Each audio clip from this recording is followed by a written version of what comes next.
Alright guys, really hot today, but finally gonna get back started on putting this dozer engine together.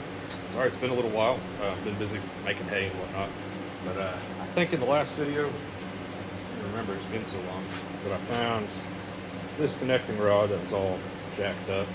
See, it's not fitting together quite right, probably warped from the heat, so I had to find a replacement. That took a little while to find one, it finally came in. Here it is. I got that from it was one of the All-State ag companies. There's 3 companies that are all owned by them, but Tractor Joe, I think Broken Tractor, and ASAP, All-State ag parts. So anyway, yeah, looks pretty good. So this one comes with the wrist pin bearing already in there, and you see it's got like a film coating on there. I'll have to clean that up, no big deal. But I have new bearings for all the rest of these that I'm going to be able to reuse. So I need to drive this out, drive the new one in.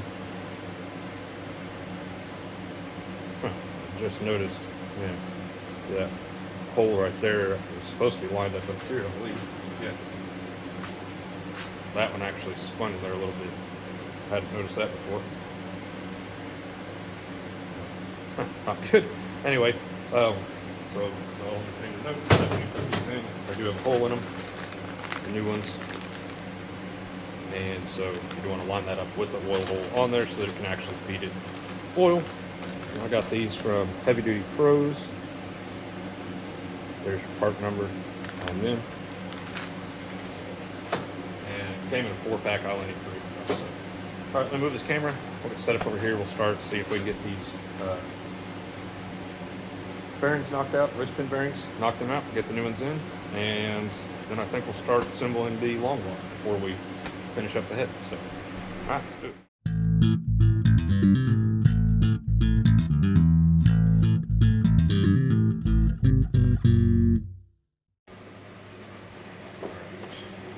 So, just use a screwdriver, I think. These aren't super tight in there.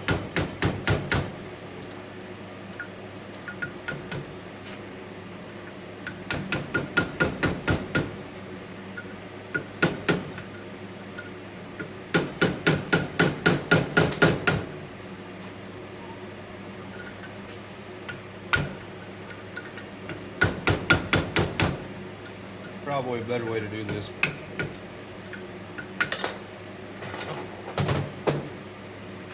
That's the way I have. So this is that one that turned. You can see it's kind of messed up looking. So. All right. Some towels.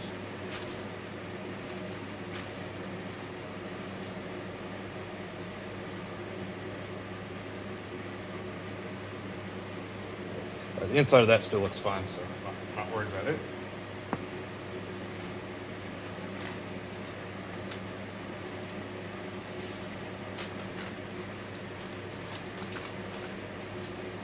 We're just going to get, this is just motor oil.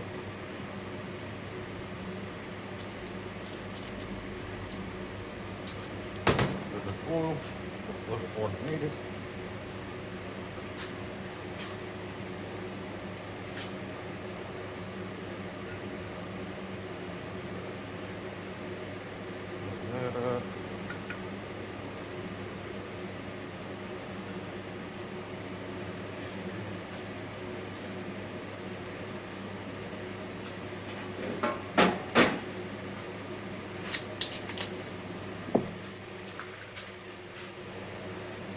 Better if I had a press.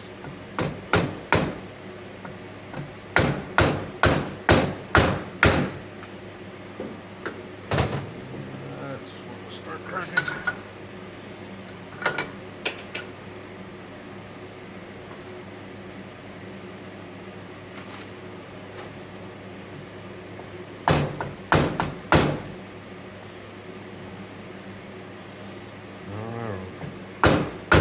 I might have to take these to a press. I'm not sure where that cut off, but my phone overheated, quit recording. So this one is all good to go, and it's just, I already pushed it back in there. It's just a snap ring, and then the pin goes through there. These ones, these bearings that I just bought, I showed you the part number for, it's the wrong bearing. Show you what this is. So these are the new bearings that I just pressed in, and they just do not fit. So that sucks. Don't buy that part number I just showed you. That one does, so that's cool. Dang it. So, all right, I'll have to call Heavy Duty Pros and see if they got a different set, I guess. So meanwhile, I think I'm gonna go ahead and get this cleaned up, and we'll get the crankshaft set in there, get the main bearings in, caps on, torque down, all that, and yeah, then we'll be ready to. Oh, and the camshaft. I'm gonna do the camshaft first, and so we'll put the camshaft in, and then the crankshaft, and yeah. So I still got to knock those bushings in. So let me get set up, and I'll do that real quick. All right, so I've made this little tool, if you remember, to knock out the camshaft bushings. Use it to knock them back in with a slide hammer.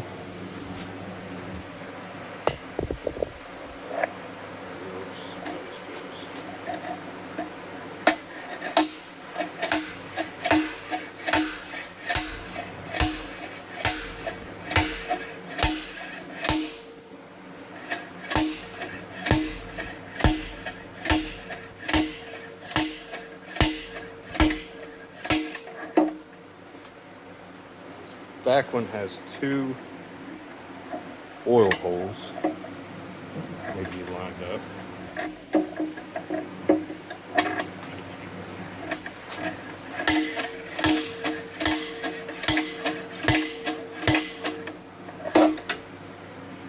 See how I do it here. Yep, that's good. So you can see that. The other one's up here, like 90 or so degrees offset from it. So that's the first one.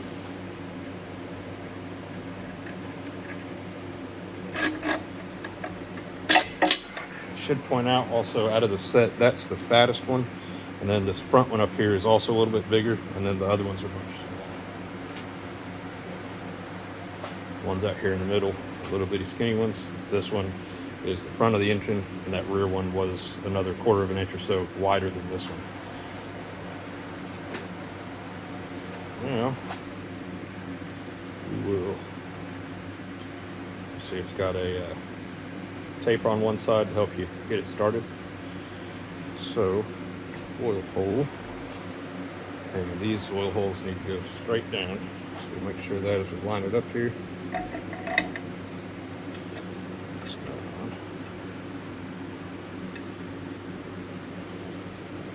And I don't know how hard I was hitting that, but it wasn't much.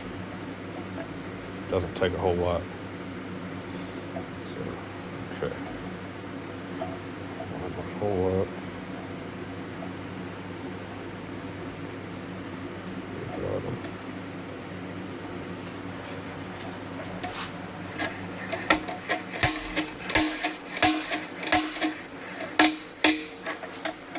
Got it.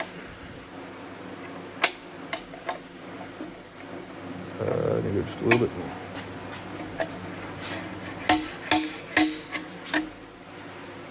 Oops.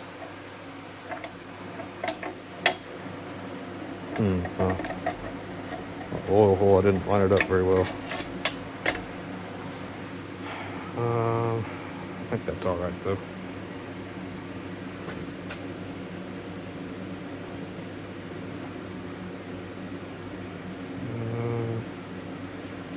Yeah.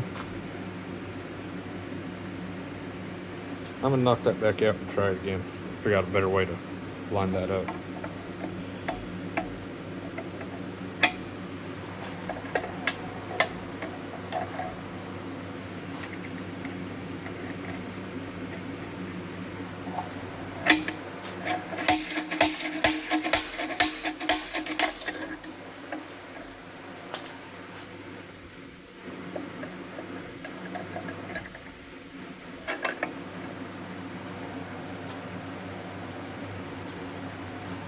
Find me a Sharpie and I'll mark the opposite side that I can see here, and then maybe I can get that lined up better in a minute.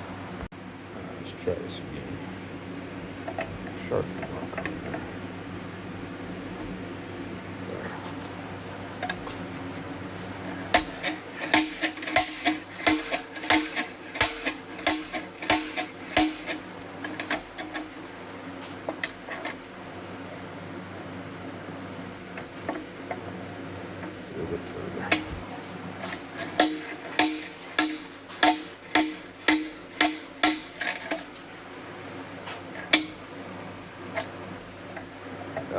better. Sharpie mark.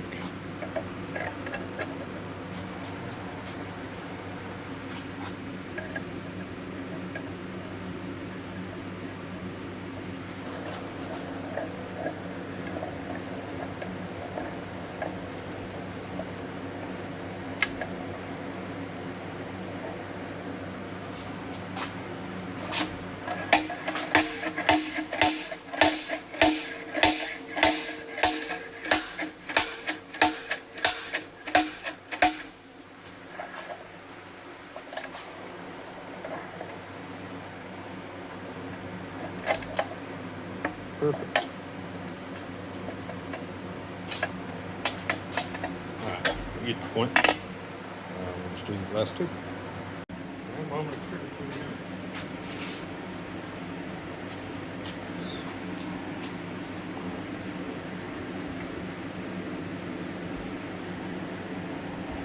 I did oil all them bearings up, just motor oil.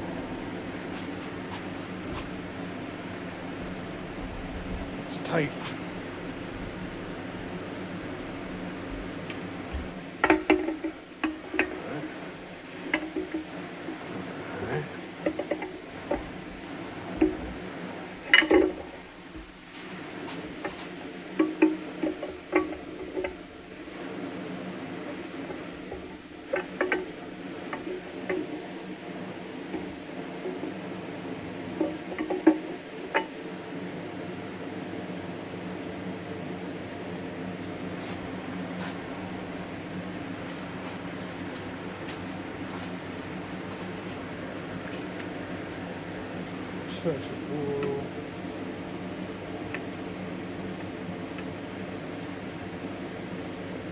Everything.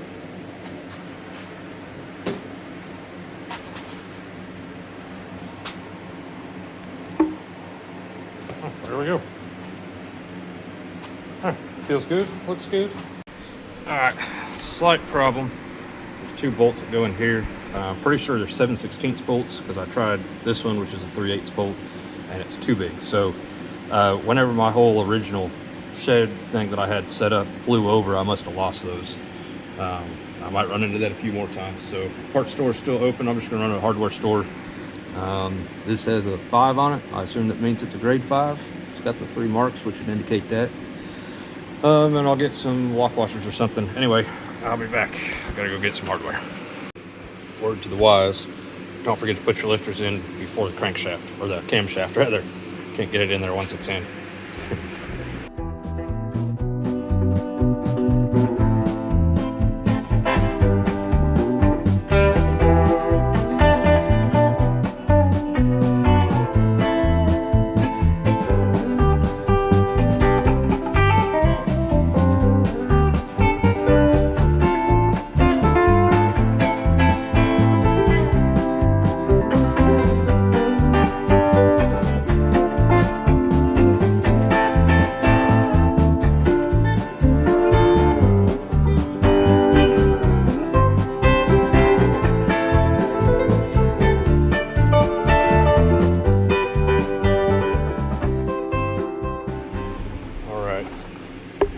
Phone keeps overheating. It's real quick. That's the bearings I bought. 10 thou on there means they're 10 thousandths undersized. And there is the crankshaft back in the engine. Pretty cool. See my dot right here. Hard to see in between there. That should have that timed correctly. And I've got the bearings just set in there. I'm gonna plastic gauge all these, but I cannot find my plastic gauge. So I gotta go find plastic gauge, and then we'll plastic gauge all these. I'll show you that, and then we'll torque everything down for real.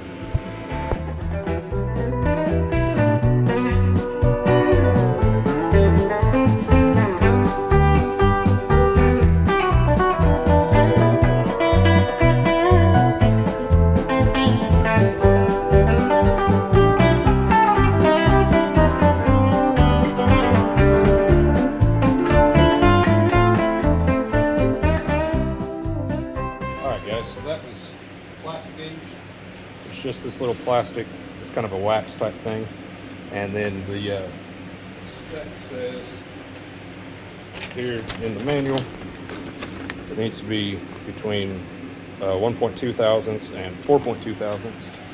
You measure that with this gauge, millimeters on that side. And so you just take it, hold it up, and compare it to how fat that thing got squished. So that one's about 2.5 right there. This one's really wide. It's actually a little bit smaller. So that one's actually a little bit tight. This one here, a little less than a thousandth on one end, 1.5 on the other end there. This one I didn't do this time because I did it showing my neighbor how this works earlier.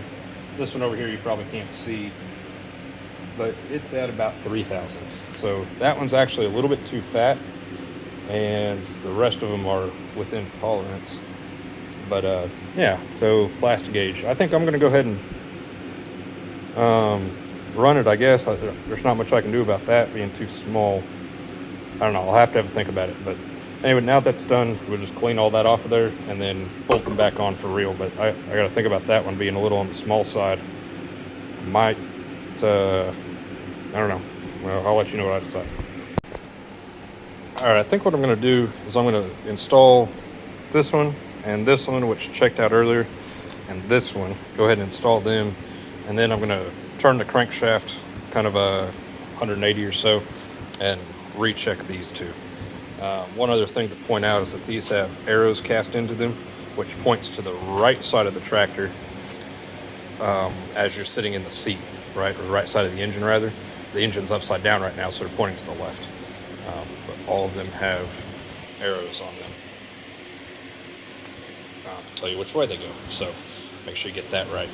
So yeah, I'm going to go ahead and clean these up, and I will put oil on here, just some engine oil, before I torque them back down. And of course, we'll clean the plastic gauge off both sides, and then yeah, tighten those down, and we'll recheck those. And I don't know, maybe I got a problem with the crankshaft or the bearings. I'm not sure. So anyway, we'll figure it out here.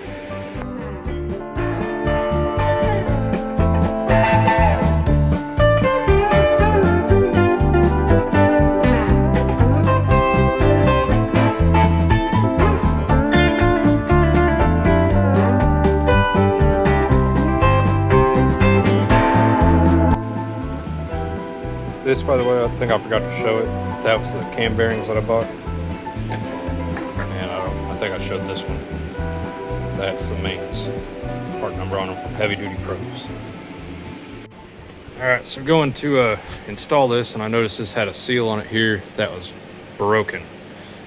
So if that doesn't seal, then it's not going to make enough oil pressure, or you know, it's going to lose oil pressure. That feeds this hole right here, which then goes to all the places that feed oil into the bearings. So if that's not sealed because it's cracked and it's just leaking oil, just sitting there kind of cycling it, it's not going to make enough oil pressure. That may actually be why that rear bearing went out. It may not be. I thought that I'd just run it low on oil and that's what caused it, but I'm wondering if this being failed, that seal being broke, was just not feeding oil all the way back here because it wasn't making enough pressure. The gauge doesn't work, so I don't know what the oil pressure was looking like, but they sell a separate rebuild kit for these pumps that I don't have, so I guess I'm going to order one. I didn't think I needed one, but I hadn't noticed that seal being broke, so I'll have to look into that before I can put that on there. And of course, that is what holds the front bearing in place, so I can't put that on there. Yeah, I can't finish that until I get the oil pump fixed. So okay, I guess that'll be another video on rebuilding the oil pump. So anyway, I decided to keep going, so I put this front cover back on here. Don't forget, you got to put this on first because of these bolts here. There's one here and one you can't see right there, before you put this idler pulley back on. And that is what connects the fuel pump to the crankshaft, or well, to the camshaft rather. Well, this bolt and this bolt are long ones. There must be something else that goes in there because they feel like they're bottomed out in the hole, but they're not tight. I might have to watch my own videos and remember what I've done there. So I can't think of it. But all right, I'm gonna torque these. Look up the spec real quick, see what it is. All right, luckily the book comes with a set of torque specs. So for grade 5, 3/8, 35, 42 foot-pounds maximum. So reset this here and torque them down.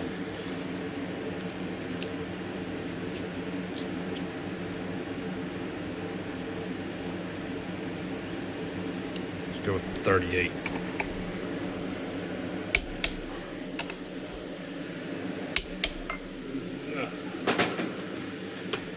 All right. Idler pulleys next.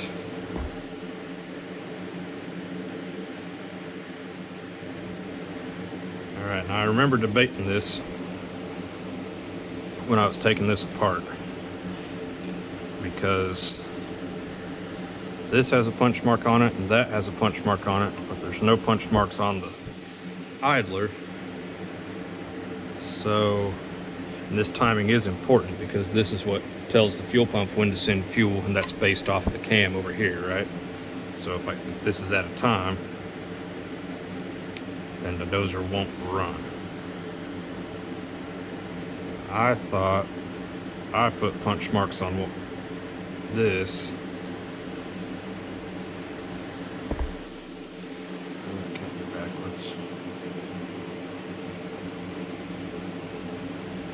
Okay, hang on, I'm gonna have to look at this. All right, got ahead of myself. Put this cover back on right here, but I forgot this thing is supposed to be on here, but on the inside. All this is like called like an oil slinger. This is normally sitting in oil, this gear, right? And this is in there, but on the shaft, and it just helps sling oil up onto these other gears up here. That way everything stays lubricated.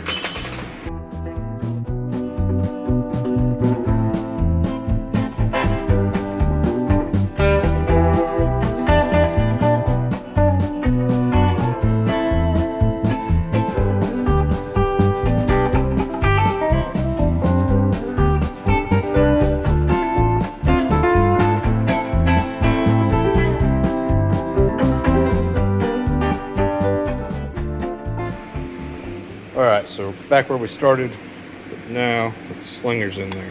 See that? That thing? Just look at it right there. That's all it is.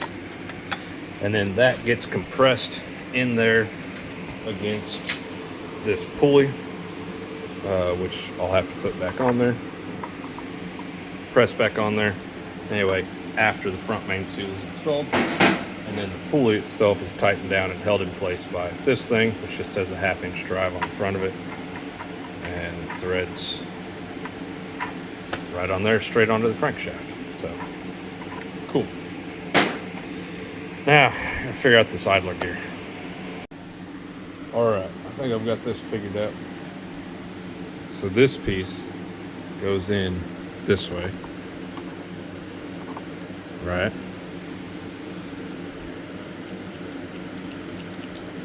Come on. Whoop. And then the gear goes in this way.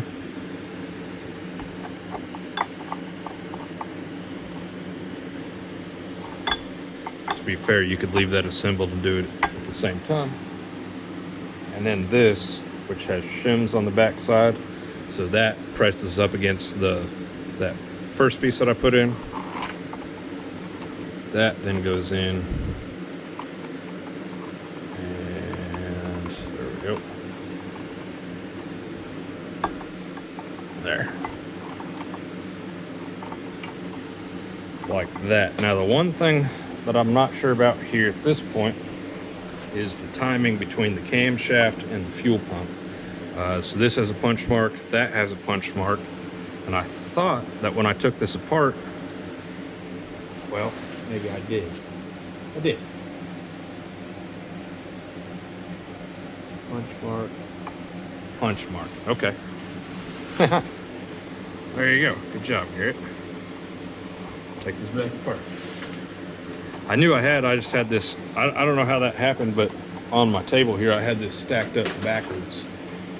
So, okay, I've got a punch mark there. That'll match that one. I've got a punch mark here. That one's actually correct.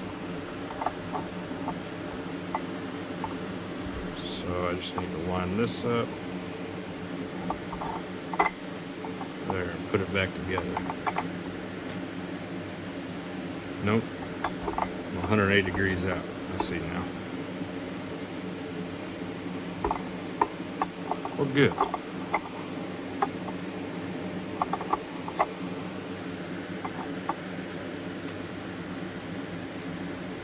Yeah, like that. I just watched the video back, and I'm glad that I did, because I've got this completely wrong, and that's why this doesn't make sense to me. Because I have a single punch mark here and a single punch mark there. Well, that's not the right punch mark.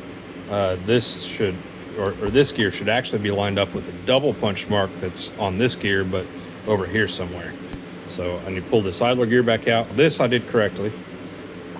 And that's the way that makes sense. One punch mark on a tooth, and then the teeth on either side of it, you mark both of them, right?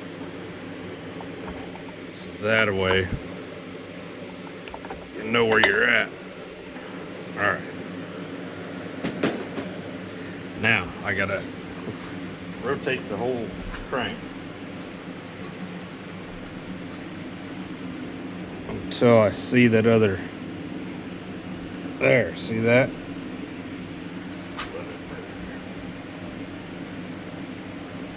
There. So see that one's got, can you see that? It's got 2 punch marks on that gear. See that? And so the, right. The single punch mark on my idler gear that I made should fit in between it. That's the way that I line that up. So I've got 2 punch marks here, 1 there, 1 punch mark here, 2 there, if that makes sense. So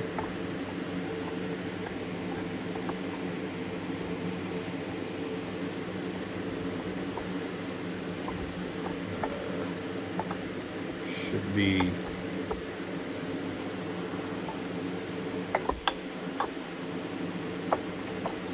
like this. Oh, nope, missed it.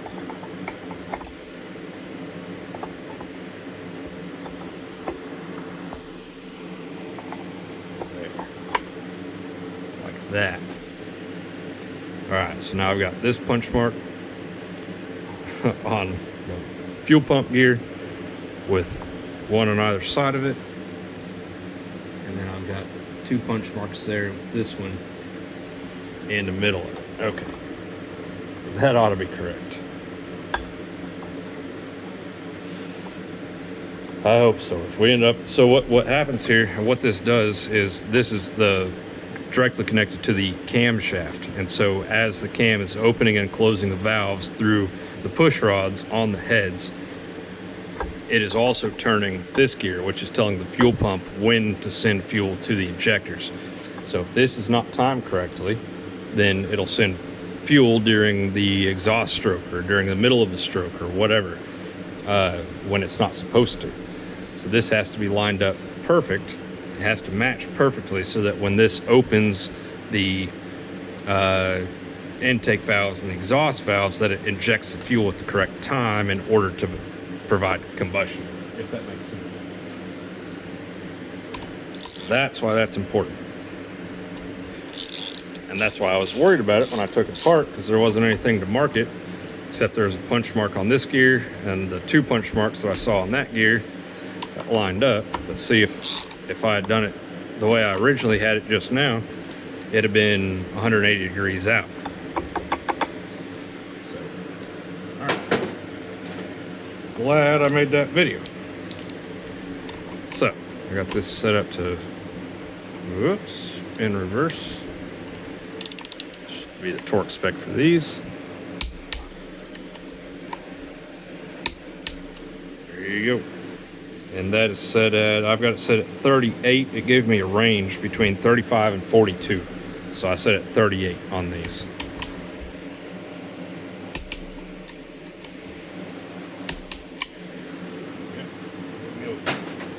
By the way, I think I forgot to mention it earlier, but these main bearings up here, these main bearings, the book says between 90 and 100. So I did them all at 90 first and then put it at 95 and put them at 95. So, okay. Next thing, I think let's try to get this pulley on here. So give me a second, let me figure out how we're gonna do that. Just about made a huge mistake. I got to put that front main seal in first. So we'll get the scraper on that here in a minute. Gotta put that seal in first. Get the head seal here.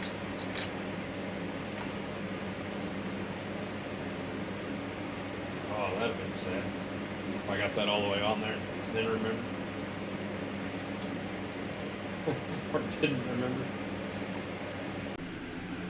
All right, I had to take the timing gear back off because I had a problem with this, putting this cover on. So you can see this screw here is spring loaded. There's a spring on the back side. It's not actually a screw, it's a pin, okay? But it was bottoming out before I could get this cover all the way tightened up to this surface. And so what I just figured out though, and should have kind of known this, but this gear can just come out of here. See that? So there's a punch mark on this gear. Paper towel as well. Where is it? Right here. This is the one that I use to line up to the idler gear over here. But that punch mark is telling you where the punch mark is on the other side of this shaft, which corresponds with the punch mark on the fuel pump itself. Inside of there. So a while back I rebuilt one of these for my backhoe. So there's a punch mark in there that you got to line up when you stab all this back together.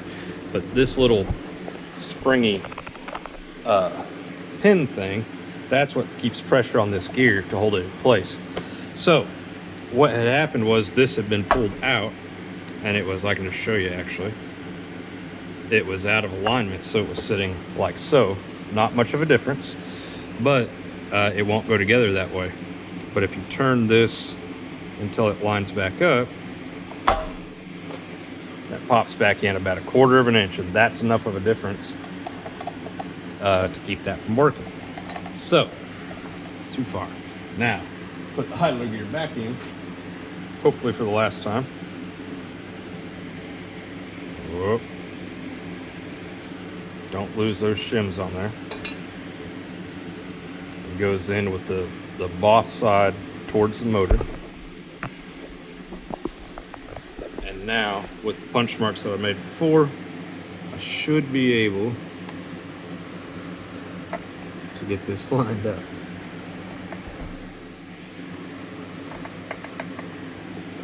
For real this time.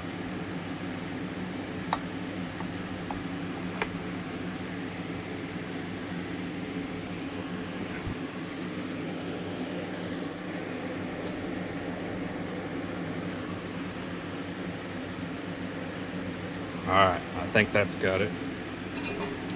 Now, let's put this on here.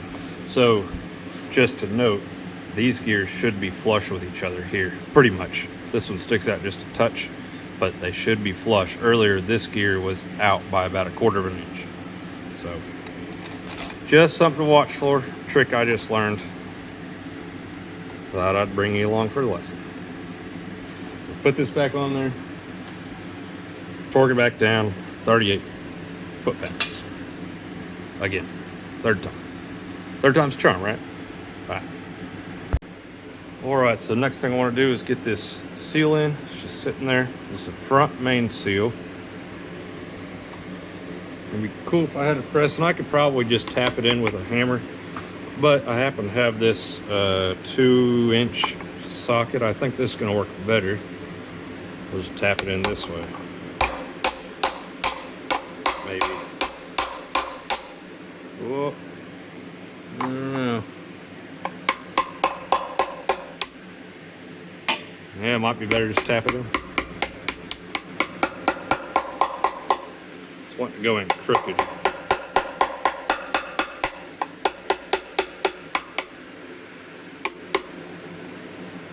Come back out of there. There we go. It's all started now.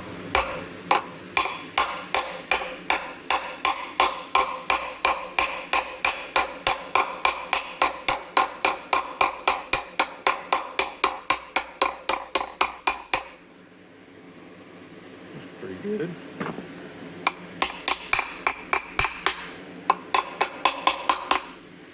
All right.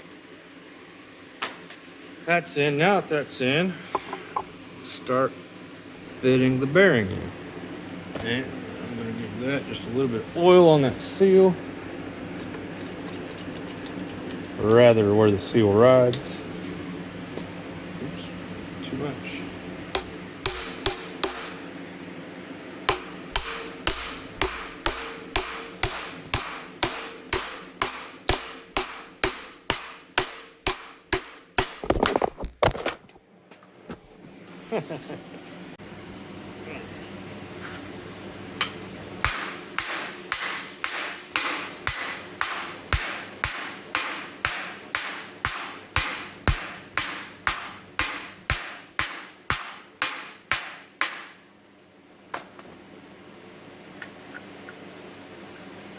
That gets me enough that I can start the nut on there.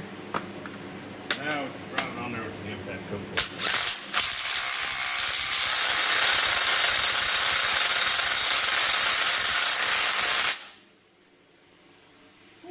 Yeah, baby. Little freak got it down. Turning the whole engine. So, okay. Well, on here is where the hydraulic pump for, I think that's the hydraulic pump that drives the blade and any other attachments. Mounts on there. I don't have it with me. This cover is just temporarily mounted. Although, oh, I still got it. There's tabs in there. I got to fold over. I'll take it back off. Just want to get the crap in there. Other than that, there's another hydraulic pump that bolts on through here. The water pump mounts up above. So this is, I think, all I can do of the long block until I get my new wrist pin bearings for the pistons. So, and oil pump rebuild. So that's gonna be it for this one. This is we'll call it part one of the long block rebuild. And yeah, that's it. Thanks for watching, guys. See you next time.